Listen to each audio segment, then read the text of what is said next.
तो डरना नहीं है, डरना नहीं है। डेमोक्रेसी है। अगर डेमोक्रेसी में बोलने से डर लगने लगे तो कैसी डेमोक्रेसी है? डरना नहीं है। अगर अपनी आवाज उठाओगे तभी ये लोग लाइन में रहेंगे, और इन्हें लाइन में रखना जरूरी है। इन्हें लाइन में रखना जरूरी है, क्योंकि ये जो आज खुद को बादशाह समझ बैठे हैं ना, ये हमारी वजह से बैठे हुए हैं। और इस्तीफा हो गया है, लेकिन हमारी दो और मांगे, ऐसे ही नहीं जाएंगे। नीचे उतरो, ऐसे नहीं जाएंगे। कॉकरोच है, एक बार घुसता है तो निकलता नहीं है कॉकरोच।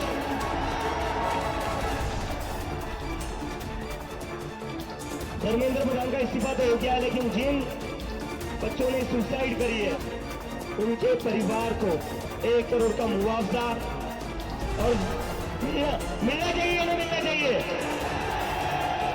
એક બ્રેકિંગ ન્યૂઝ સૌથી પહેલા મેળવવા માટે વિડીયોને લાઇક કરો અને અમારી ચેનલ ગામથી ગ્લોબલ ન્યૂઝને સબસ્ક્રાઇબ કરવાનું ભૂલશો નહીં।